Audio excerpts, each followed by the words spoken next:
Depuis début février, les bénéficiaires vulnérables du Fonds d'assistance aux rescapés du génocide FARJ en sigle se sont vus refuser des médicaments dans différentes pharmacies. Le FARJ avait des accords avec 8 pharmacies dans le district de Kigali et à Rouillé.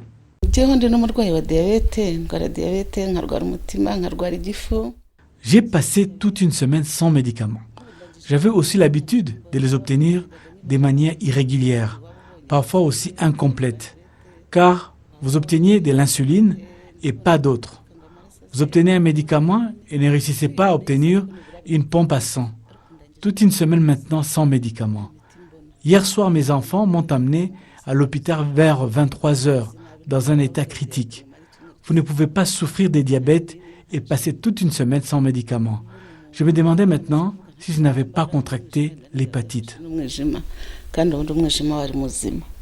Ces pharmacies qui avaient des accords avec le FARJ affirment que la décision de cesser de livrer des médicaments est la conséquence du non-renouvellement d'un accord expiré passé avec le FARJ.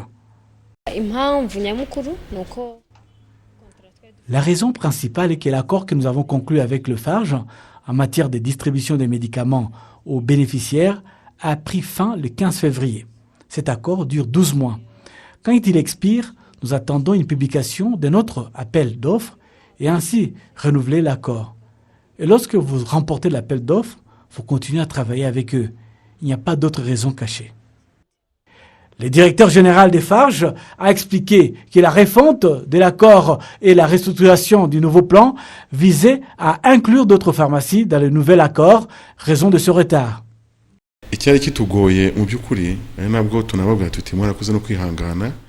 Quand il s'agit d'appel d'offres, cela va avec les procédures.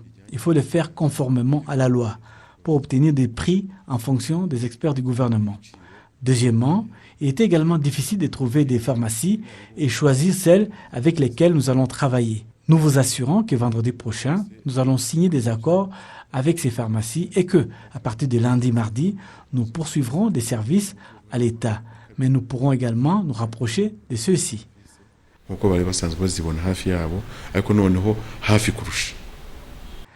Le FARJ donne environ 200 millions de francs rwandais par mois aux pharmacies et aux hôpitaux pour résoudre les besoins des bénéficiaires du fonds. 25 ans après le génocide, le gouvernement rwandais, par le biais du FARJ, a déjà versé 19 milliards de francs rwandais en services médicaux à des bénéficiaires, y compris ceux qui sont pris en charge à l'étranger.